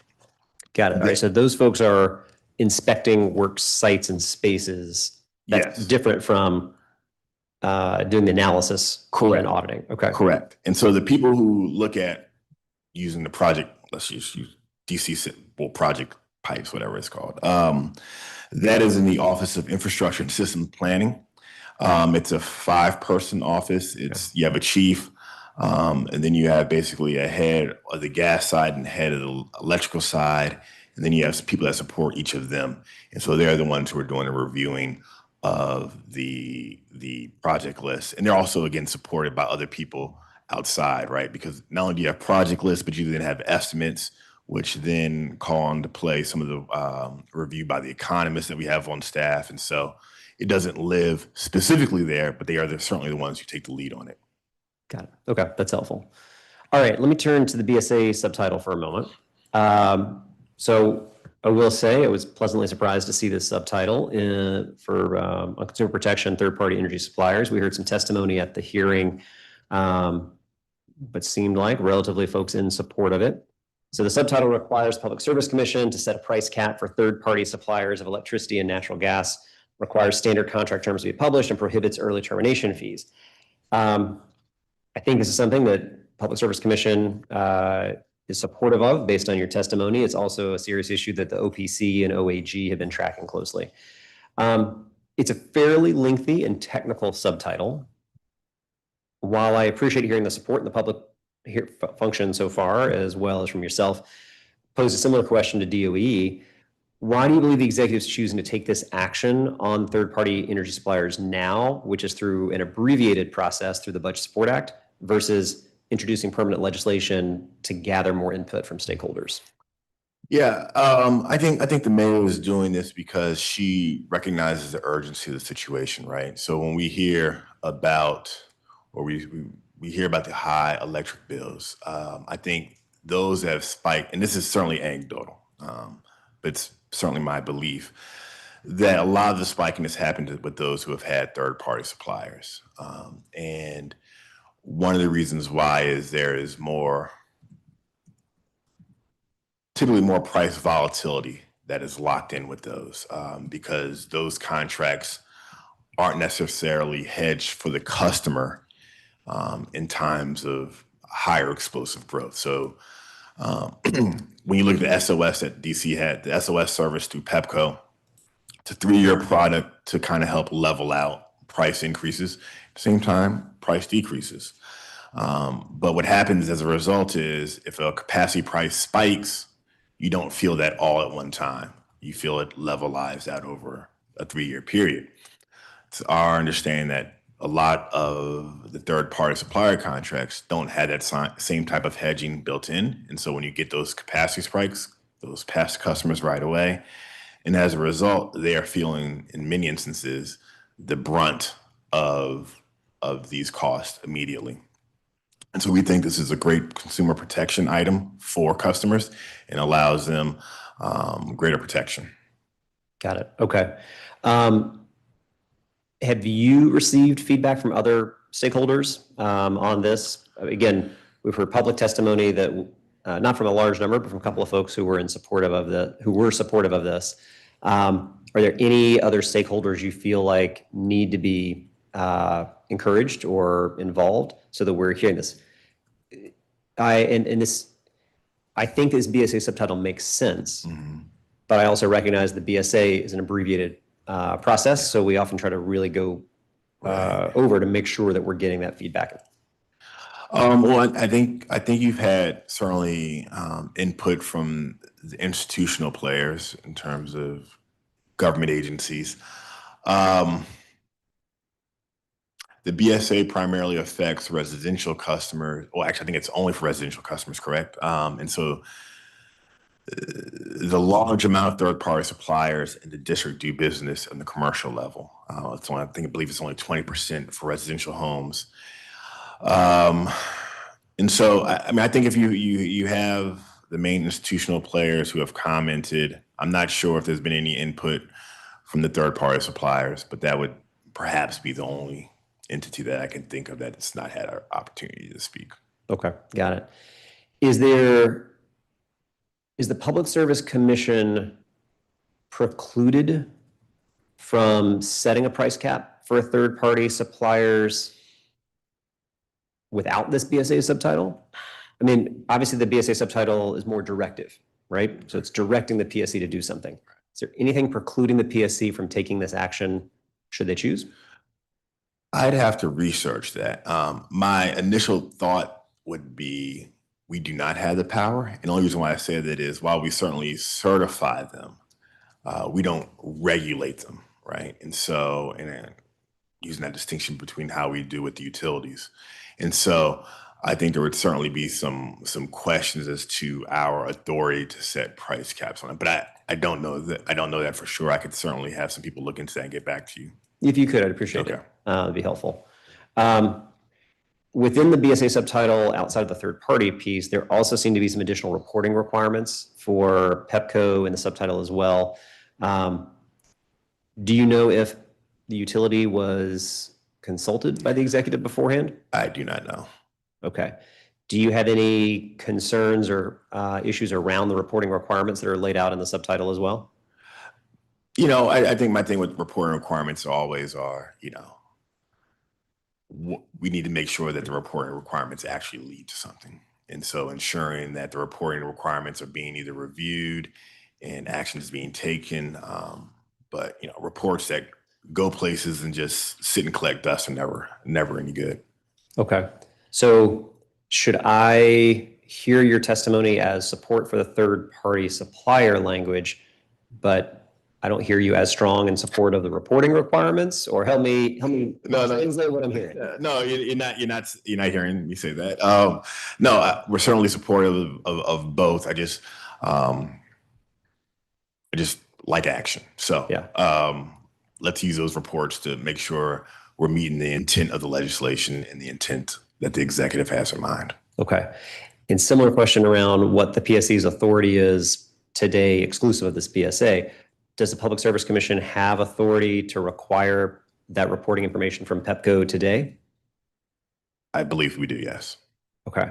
So in this, at least in this, so unknown, and you're going to get back to us on the third party question, but in this is more indicative of the mayor, and should the council approve it, the council as well, directing the PSC to then direct PEPCO to report. Yeah, I think we have the ability to direct PEPCO, yeah. Okay. Feel very confident in that. Yeah. What would be, like, can you help us walk through and understand the difference between what are PEPCO's current reporting requirements versus what would be additional now in the subtitle? Wanted to make sure I had the BSA in front of me.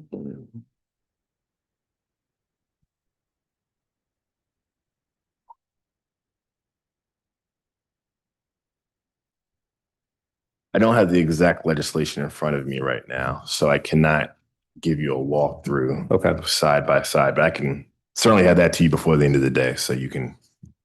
That'd be helpful. Yeah. Okay. We can follow up after that. Okay. All right. Let me move to a couple other items here. Looking at some of our dockets. So I'm looking at one of the consultant proposals in FC 1182, the Integrated Distribution System Planning for PEPCO. And that's for about $750,000 for, quote, traditional distribution planning that the District of Columbia's utilities undertake. IDSP incorporates advanced technologies, data analytics, and distributed energy resources such as solar panels, energy storage, electric vehicles, demand response, energy efficiency, and federal and local policy, end quote. So I'm excited to see the commission's proposing to do more planning for that clean energy infrastructure and distribution.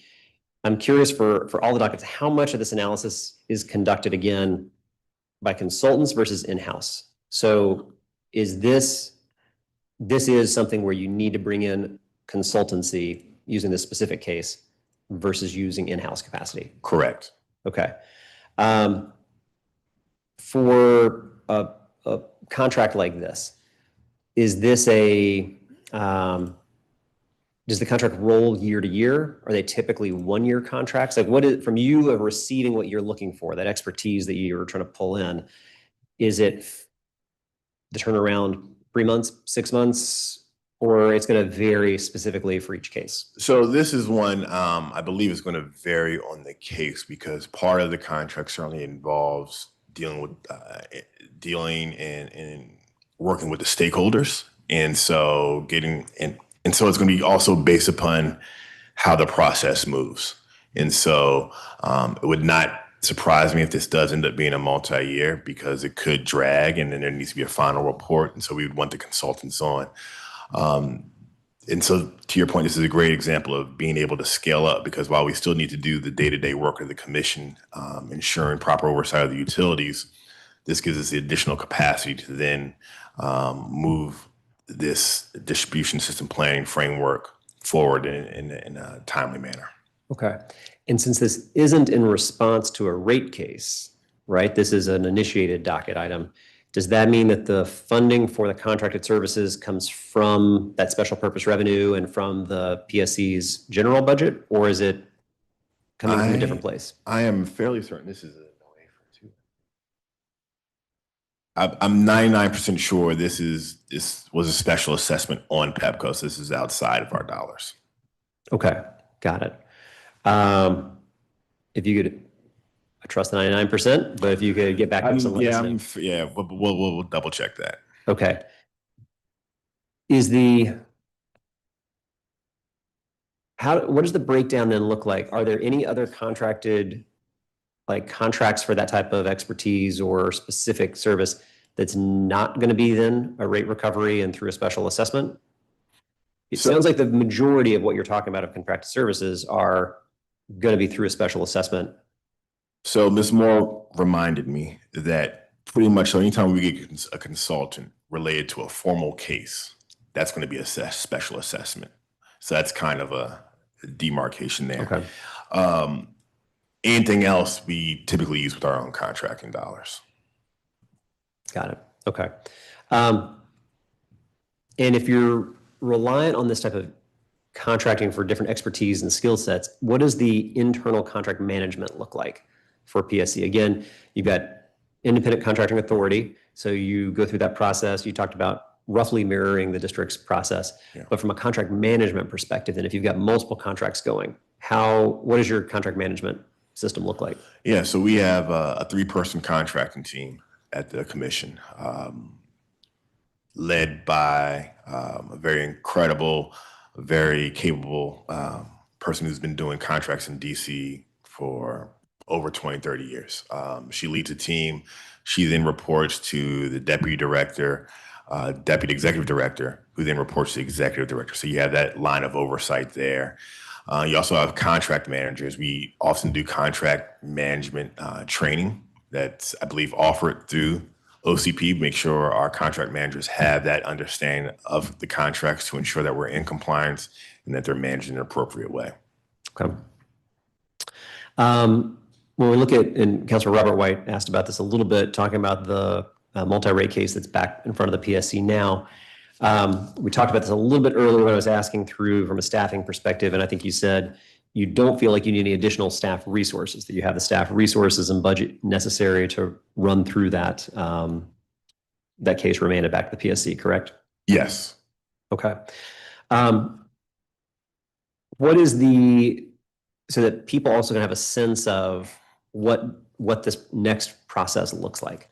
I know you issued on Friday, I don't know what the right terminology here is, but you issued something on Friday outlining kind of some of those next steps.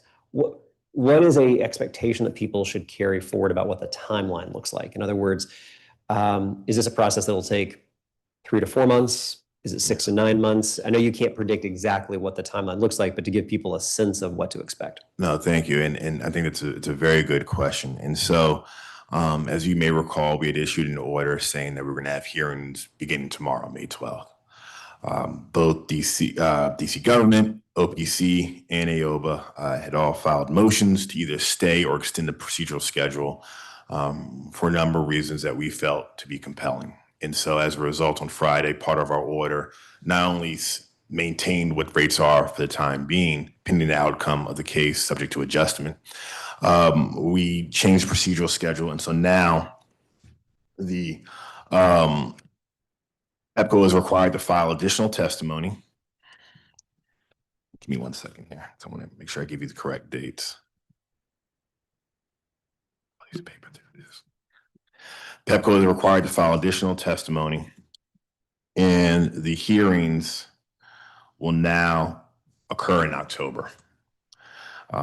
Because once PEPCO files testimony, parties have a opportunity to file data requests. Then the parties get to file direct testimony, and then PEPCO then files rebuttal testimony, and then we'll have an evidentiary hearing on October 13th, beginning October 13th until the conclusion of them. Post-hearing briefs are due on October 21st, and then it will be time for us to issue an order. All right, so October is the last date on our schedule. That's when post-hearing briefs occur, and that's provided that the schedule is maintained. Okay. Is it a reasonable expectation that when the final briefing in October takes place, the PSC makes a decision at the same meeting, at the next month's meeting, within a relatively short amount of time? Like, what's the window once we hit that timeline in terms of when the final decision comes? So our KPIs say that 90 days after the brief. I think in the gas case that we just had, 1180, we did it maybe within 60 days. This situation is certainly unique because it's a multi-year, rate case. And so it's hard to give an exact date, but Okay. yeah. Yeah, and then again, as much as I want to pin you down on an exact date, I know that I can't get you to give an exact date, but it would be a reasonable expectation that somewhere between 60 and 90 days after that final date, Yes. if it continues to be in October, is roughly is going to be a time people would expect to see some finality. Definitely. Okay. Definitely. All right. What does the process and how do you, again, making sure you have the resources you need as you have to go through and the auditing of what were anticipated costs versus actual costs, because this was approved a while ago. Right. So you now have not just estimates, but very concrete data about spending. That is your resource to be able to do that evaluation. Yeah, and so I'm glad you brought up, because that's part of the argument from the parties in terms of why they wanted to delay the procedural schedule. When this case was decided, it was decided at the end of 24. We didn't have any actuals for 25 and 26. And so the party said that, now that we have actuals for 25, that needs to be included in this discussion. And so we agreed with the parties. So they're going to file testimony. It's our hope that, the lion's share of this work can be done internally. But we recognize we probably will need to have those consultants to help deal with this peak to make sure we work in a timely fashion. Okay. And in terms of what was announced on Friday, so previously the Public Service Commission had stated that they may set an interim rate. The decision we saw on Friday, and for public, but correct me if I'm not explaining this the right way, that the Public Service Commission was saying we may issue an interim rate, meaning that from whenever you issue an interim rate until the final decision, that rate may not be the same rate as the rate previously approved. I believe your decision was we're sticking with the rate as is for now. Is that correct? Correct. So no one should be looking for or expecting an interim rate. The rate that's already been assessed for the last 18 months or so is what will continue until a final decision. Since the beginning of the year, yes. Okay. And then, and Councilmember White was asking about this, what would the Public Service Commission do? How would you handle if after this process and after you do a final report, there is a different outcome? How does the Public Service Commission direct the utility? Is it through a refund, a rebate, a credit? What does that look like? Right. So if we come to a different conclusion, let's say, and there's a myriad of different ways this can play out, right?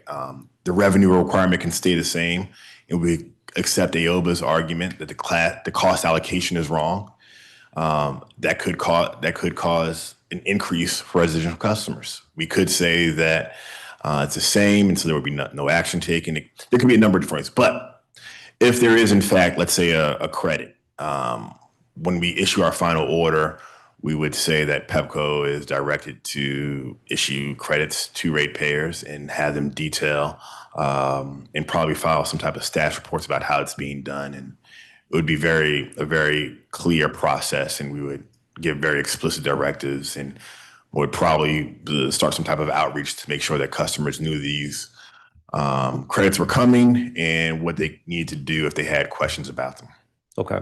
So one of the takeaways I have from that is the Public Service Commission directs what a credit, a rebate, a refund would look like. It is not up to the utility to make that decision. It would be directed from the PSC based on whatever the decision you make is after you run through the next several months of this case. Correct. We would direct them, and then there would be compliance filings, yes, to ensure it's done correctly.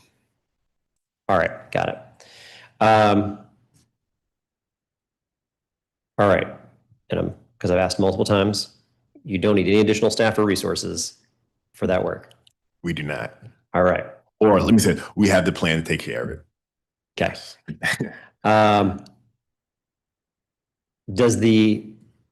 I think the answer is yes. If you need to bring in a contract for more services, that becomes an assessment back on the utilities for handling this case? I believe it would be, yes. We would have to. But yeah, if it was associated with compliance, with filling out the directives of FC 1176, we would assess the company. All right. But let me just say this. I think we would most likely be able to do that in-house, but we have to see when we get there. Yeah, because one of my concerns would be that we create this kind of perverse space where, as we're arguing over a rate increase that's been remanded back from people arguing that it was not the right amount, it was too high, we then assess the utility company and they have to pay to cover your costs, but they have to go right back out to the ratepayers to do the cost recovery from that, which feels, not just feels, I think would be wrong for the ratepayer themselves. Yeah. Okay. All right, a couple more questions. I'm going to switch over to some of our pilot projects. So I want to hone in for a few questions on some of the pilot projects that feel like they've been pending for a bit and maybe perhaps aren't shovel ready. But for folks, as a condition of the PEPCO Exelon merger back in 2015, an energy modernization fund was created, and there were pilot projects that were supposed to be done as a part of this. Do we have FTEs that are specific to the pilot projects? For example, I believe you've got a newly hired chief of climate action, or perhaps they're in a different division. Is that where those pilot projects live? So the pilot projects don't,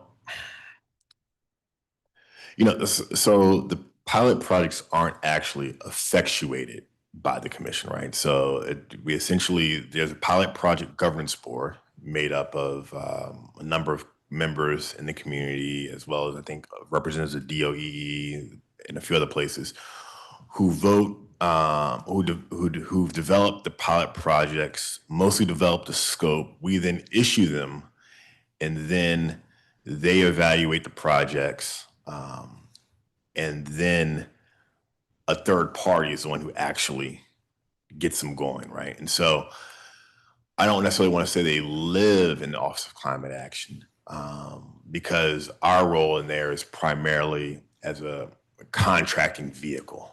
Does that make sense? Mhm.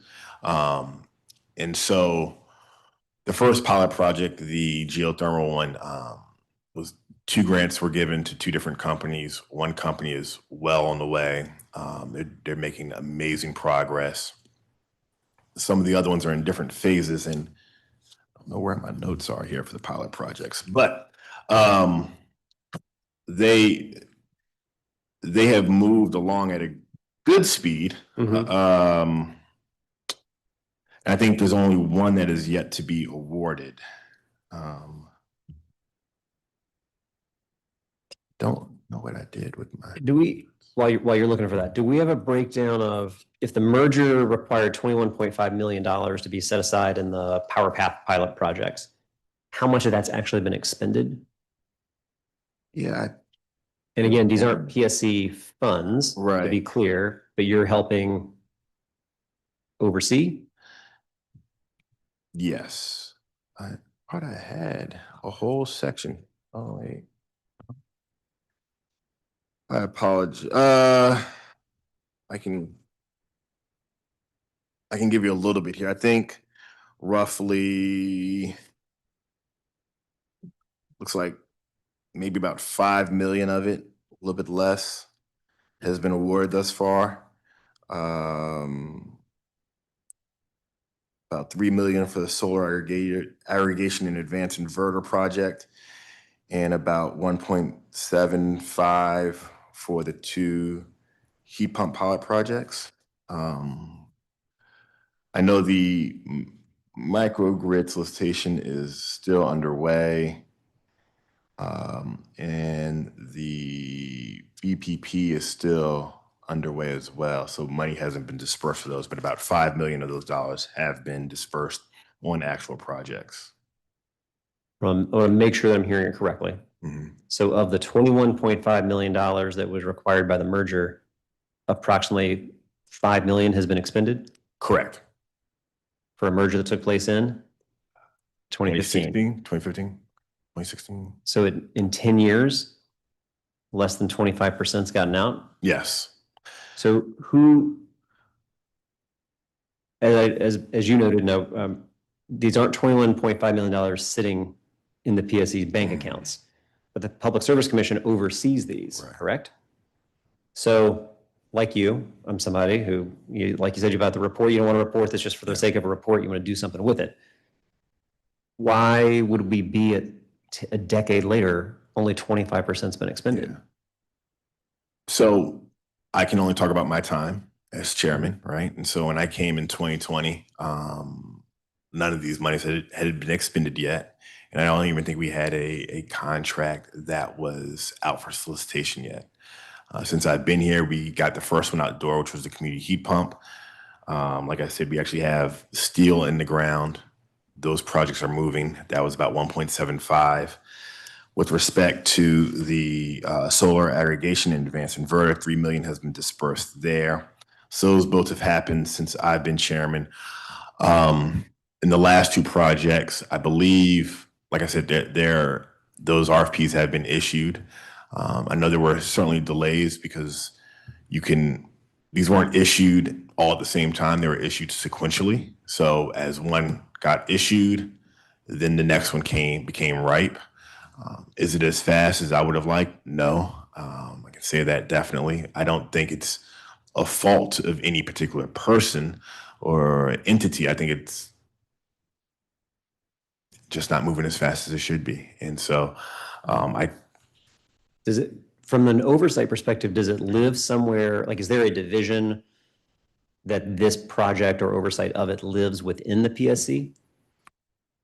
So in terms of the contracting portion of it, yes, it sits at the intersection of our contracting office as well as with the people who have the subject matter expertise.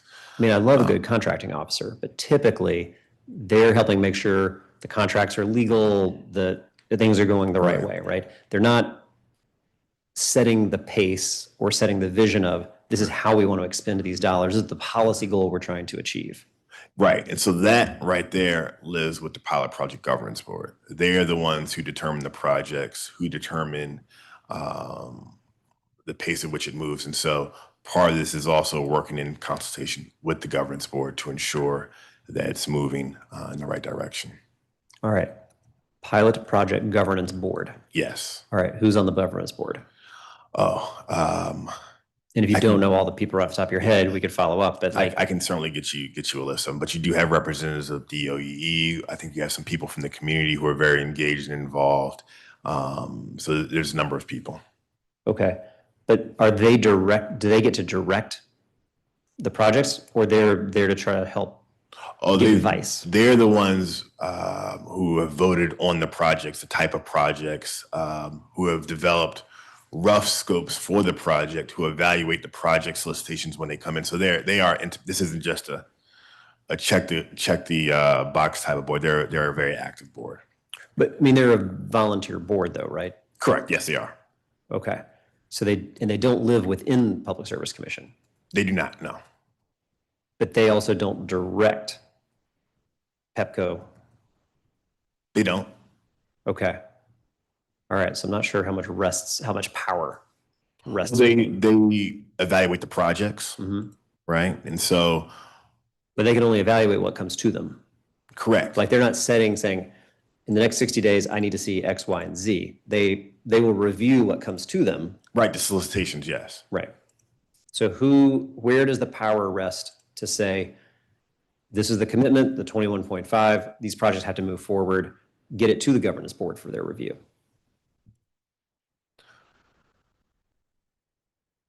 Now, wouldn't that be a PSC function? I think it's a joint function because the PSC does not develop the RFPs in isolation. The governance board has been very involved in helping with the solicitations and define what the scope of work looks like. And then once those scope of works are defined, the PSC does issue and put it out. Once those solicitations come in, we then convene an evaluation board, which then consists of not only PSC members, but the members from the governance board. And then once the award is then given out, it's then up to the developer to initiate their project. Okay. I'd like to try to think through how, either through this budget or continued work, we move and advance these more quickly. And I am somebody similarly, they need to drive towards something. Yeah. And I also feel like there was a lot of concern and opposition to the merger back in 2015, and this was part of what was the deal. This was part of what was negotiated to say, if we're going to allow this project and merger to go forward, these are the investments we want to see. And when a decade later, less than 25% has actually gotten out the door, somebody's got to help hold their feet to the fire. And so I think we've got to do a lot more and be a little more aggressive on what that looks like. What is the appropriate role for the governance board? Yeah. And then how are we getting these projects moving? So speaking of one project, if I understand correctly, the geothermal project. Yeah. So this is the one that's part of the Berry Farm redevelopment in Ward 8? Yes. Okay. So this one is, I think you said, is in the ground and is working? Right. So there's two in Berry. There's one Berry Farm and there's one Meadow Greens. It's my understanding the Meadow Greens is the one that's actually a little behind, but the community, the Berry Farm ones is moving still on the ground. Okay. And do we know what the delay is on Meadow Greens? I believe there was a property transfer that occurred, so that required things to, I think, I don't want to necessarily say halt, but certainly slow down while that property transfer occurred. But we don't think it's anything that's fatal or going to disrupt that project. Okay. And then the ballpark, roughly $3 million contract for, I may not be pronouncing it correctly, Ecogy Yes. Energy. And this is trying to work on a distributed energy resource project, including solar, load flexibility, battery, storage. What do you think the future of DERs looks like in the district? And how does this budget help you move in that direction at all? Well, I think let me answer those questions in reverse. I think this project helps certainly show the adaptability and flexibility of what we can do in the district in terms of DER, especially when you start talking about trying to avoid the need for grid upgrades because you're able to use some advanced inverter settings. The solar aggregation part is particularly of interest to me because, I've talked about it before, but we have about 350, 400 megawatts of nameplate distributed solar throughout the city. But because it's not aggregated, because it's not connected, it's not supported by battery, it's not able to participate in the wholesale energy market. And so therefore, we're not able to reap the full benefits of this energy, and it doesn't really allow us to reduce how much we must procure from the wholesale grid. But having aggregation and some of the other projects talk about battery storage, this will give us an opportunity to really create some of the resilience that you guys have talked about by generating our own power within DC. So I think these projects are very transformative and can ultimately deliver some real savings to customers. Okay. And one of the things, when we had the SCU and DOE here, we talked a good bit about how, and the shift that they are making to think about incentives for not just how do you help install solar, but the battery storage, both to help offset peak demand, but whether it's a rainy day or whether we're trying to just cut that peak demand, which has huge savings across the system. Do any of these projects or pilot projects you believe move us in a way to where we can more seamlessly start to integrate what battery storage looks like in the same way we do energy generation through solar, for example? Yeah, I think there's a pilot project with the microgrid that contemplates battery storage, and then also the other pilot project, the VPP, virtual power plant, that also contemplates battery storage as well. So I think all of these, again, are hugely important when we start talking about the future of energy in the district. Okay. Another pilot project is the renewable power purchase agreements. And it looks like PEPCO finally this past year signed a contract for the first PPA with a renewable energy system that should cover 5% of its total sales. Are we still thinking of this as a pilot program? Are we trying to make this more mainstream? Yeah, so this is a pilot project in a different sense. That is because it's not part of the METS Correct. money. Sorry, I'm moving to a different pilot project. Yeah, so this is a pilot because we're trying to, well, let me back up and give a little bit of history on this because he said they finally signed the contract. This is My words, yeah. Yeah, this is the second contract that we've had for the contract. The first one, if you may recall, was I believe in 2022, and we had a developer that signed. That developer then pulled out because citing escalating costs, and the deal was no longer in their favor, and they used a clause in there to withdraw. So PEPCO then had to re-sign us, go through the process again and get another one. You asked if this is still a pilot. I think the question is it cost effective for ratepayers to procure energy in this manner? And so when we did this 5%, there was a vote that also expanded next solicitation, I believe either 20 or 25%. And majority of the commissioners voted on that. And so the project looks like it's being expanded. Okay. Well, I'm going to try to ask a question as well around the consumer services specialists. I'm asking this in the context of the GRID Act. So kind of final questions here as we look at the nexus between our budget and pending legislation. So current Public Service Commission FTEs and the legislative hearing on various utility bills that we held earlier this year, you talked about you have 5 consumer services specialists. Do they focus on just complaints that come before the commission?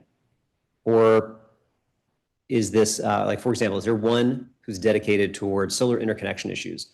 Or are all 5 deal with solar interconnection issues plus whatever other myriad of issues they have in front of them? Yeah, so there's 5 specialists. Typically, when there is a solar interconnection issue that comes up, it is elevated to their supervisor, who's done a lot of work in this space, and she plays I would say, a pivotal part in making sure that the right questions are being asked of the complainant, and then the right questions are then being asked of the utility. So that's a long way of me answering and saying, no, there's not one person that handles all the complaints, but there is one person who is, I guess, serving as point on making sure that everybody's getting consistent responses. Okay. How many complaints do they receive? Like, I'm assuming you've got some type of way you're measuring this per month or per quarter, per year. How many complaints are they managing?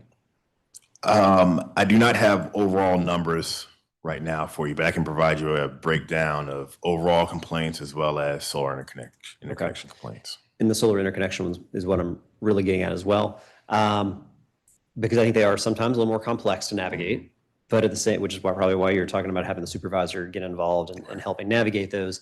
But we just continue to get very regular complaints from residents of navigating this, both with rising utility costs, but also with significant charges that might be assessed for interconnection or delays they may be facing. And so if we could follow up after the hearing to get a sense of the volume of complaints you're seeing, and then which ones are the solar interconnection issues.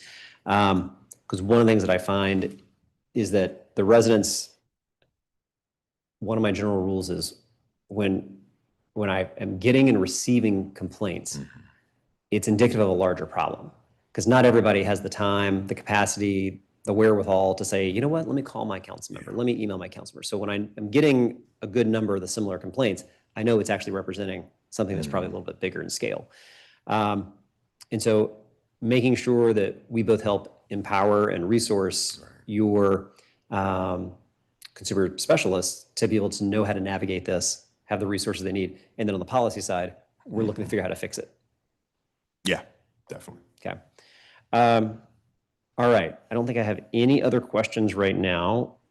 Sounds like we got several follow-ups we identified throughout the hearing today. And it's always better when you tell me you need an FTE, but you can absorb the costs. We'll work with you and your team on that to make sure we finish that up in the next couple of weeks. Okay. As we're moving forward. Okay. So thank you very much. Appreciate your time. This is going to conclude the committee's budget oversight hearing on the Public Service Commission. And again, thank you to everybody who provided testimony. The record for today's hearing is going to close on May 14th, 2026. Witnesses can again submit testimony to the council's hearing management system, which they can find at lims.dccouncil.gov/hearings.